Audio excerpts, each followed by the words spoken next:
In our Labor Commuting Report, what that shows is the distance that people are willing to travel for jobs and opportunities.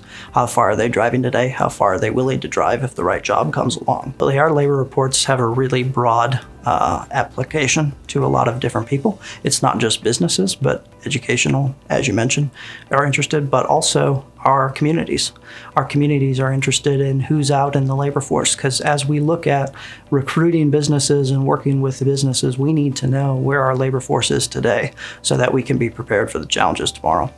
Labor and workforce are the number one issue. They've been that way for as long as economic development has been a profession, and it'll continue to be that way in the future.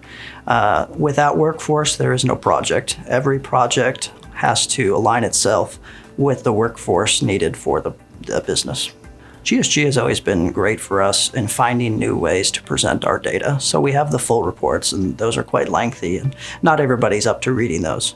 They've worked with us to create one-page reports. They've also worked with us to create videos, because a lot of people prefer to consume content that way. So one thing we've always been very pleased with GSG is its innovation in trying to provide new ways for us to present our information. We get referral calls quite regularly, and one thing I'm always careful to tell other communities is to make sure you're comparing apples to apples.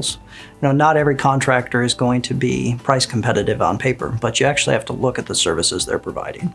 And for the services GSG is providing, I've always found them to be very price competitive. They are providing services that some contractors don't always bake into their prices. Usually there's a small fee, and then what you really want is extra. One thing I've always appreciated about GSG is its transparency and what it's charging and what you're getting for that dollar, which, like I said before, I've always found to be very competitive. GSG has always been a model contractor for us. They've been very responsive and very supportive. And one thing that I really enjoy is they have services they offer, but they're always willing to customize. They are willing to work with you to create the report that you really need to tell, because every community is different. No two communities have exactly the same story to tell, and GSG helps us tell that story.